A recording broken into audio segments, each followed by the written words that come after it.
ಈಗ ಅದಕ್ಕೆ ಭಾರತದ ವಿದೇಶಾಂಗ ಇಲಾಖೆ ಕೂಡ ಸರಿಯಾಗಿ ಉತ್ತರ ಕೊಟ್ಟಿದೆ.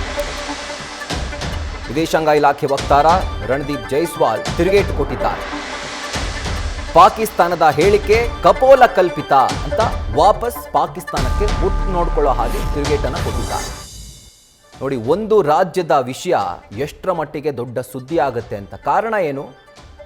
ಯಾವುದೇ ಬುಡ ಇಲ್ಲದೆ, ಯಾವುದೇ ಒಂದು ಜ್ಞಾನ ಇಲ್ಲದೆ ಕೇರಳದ CM ಸ್ಥಾನದಲ್ಲಿ ಕೂತ್ಕೊಂಡು ಅವರು ಮಾಡಿದಂಥ ಒಂದು ಟ್ವೀಟ್ ಇದೆಯಲ್ಲ, ಇವತ್ತು ಇಷ್ಟೆಲ್ಲ ಡ್ರಾಮಾಗಳಿಗೆ ಕೇರಳ CM ಪಿಣರಾಯಿ ವಿಜಯನ್ನೇ ಕಾರಣ.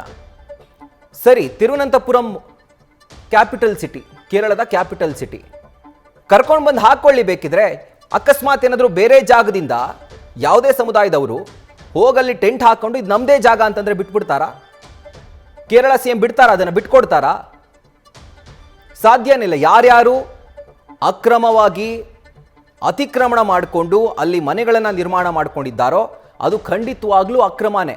ಅದು ಯಾವುದೇ ಸಮುದಾಯದವರಾಗಿರಲಿ, ಯಾವ ಜಾಗನೇ ಆಗಿರಲಿ, ಯಾವುದೇ ರಾಜ್ಯ ಆಗಿರಲಿ. ರೈಟ್, ಮತ್ತೊಮ್ಮೆ ಡೀಟೇಲ್ಸ್ ಕೊಡಲಿಕ್ಕೆ ನಮ್ಮ ಪ್ರತಿನಿಧಿ ಭರತ್ ಈಗ ಲೈವ್ನಲ್ಲಿ ಜಾಯ್ನ್ ಆಗ್ತಾ ಇದ್ದಾರೆ. ಭರತ್, ಕೇರಳ CM ಮಾಡಿದಂಥ ಆ ಒಂದು ಎಡಬಿಡಂಗಿ ಟ್ವೀಟ್ ಇವತ್ತು ಇಷ್ಟು ದೊಡ್ಡ ಹೈ ಡ್ರಾಮಾಕ್ಕೆ ಸಾಕ್ಷಿ ಆಗ್ತಾ ಇರೋದು. ಪಾಕ್ ಕೂಡ ಯಾವುದೇ ಥರದ ಒಂದು ರಿಸರ್ಚನ್ನು ಮಾಡದೆ, ತಿಳ್ಕೊಳ್ದೆ, ಅದರ ಬುದ್ಧಿನೇ ಅಷ್ಟು. ಬಟ್ ಇವತ್ತು ಬೆಂಗಳೂರಿನ ಹೆಸರು ಅಂತಾರಾಷ್ಟ್ರೀಯ ಮಟ್ಟದಲ್ಲಿ ಹಾಳಾಗ್ತಾ ಇದೆ ಅಂತಂದ್ರೆ ಅದಕ್ಕೆ ಕಾರಣ ಕೇರಳ CM ಅವರ ಆ ಒಂದು ಟ್ವೀಟ್.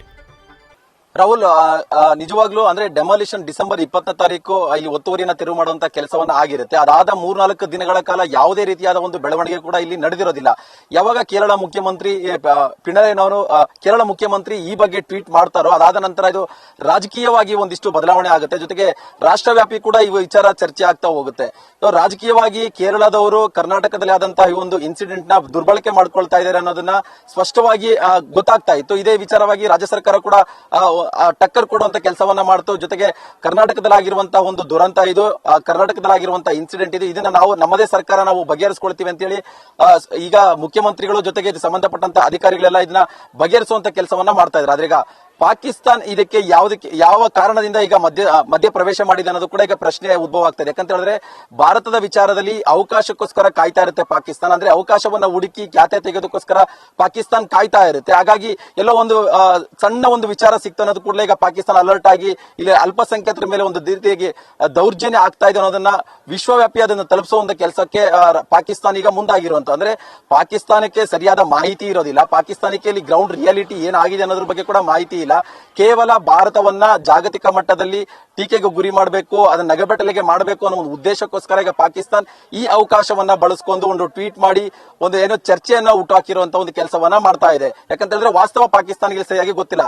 ಸೊ ಜೊತೆಗೆ ಭಾರತದಿಂದ ಕೂಡ ಈಗ ಪಾಕಿಸ್ತಾನಕ್ಕೆ ತಕ್ಕ ಉತ್ತರವನ್ನ ಕೊಟ್ಟಿದೆ. ಯಾಕಂತ ಹೇಳಿದ್ರೆ ನಿಮ್ಮ ದೇಶದಲ್ಲಿ ಇರುವಂತಹ ಪರಿಸ್ಥಿತಿಯನ್ನ ನೀವು ಒಮ್ಮೆ ನೋಡ್ಕೊಳ್ಳಿ, ಅದಾದ ನಂತರ ನಮ್ಮ ದೇಶದ ಬಗ್ಗೆ ನೀವು ಮಾತಾಡಿ ಅಂತೇಳಿ ಈಗ ಭಾರತದ ಅಧಿಕಾರಿಗಳು ಕೂಡ ಈಗ ವಾಪಸ್ ತಿರುಗೇಟು ಕೊಟ್ಟಿರುವಂತದ್ದು. ಎಲ್ಲ ಒಂದ್ ಕಡೆ ಕೇರಳ ಸರ್ಕಾರ ಕರ್ನಾಟಕದ ಈ ಪರಿಸ್ಥಿತಿ ಬಗ್ಗೆ ಮಾತಾಡುವಂತ ಅವಶ್ಯಕತೆ ಇರಲಿಲ್ಲ.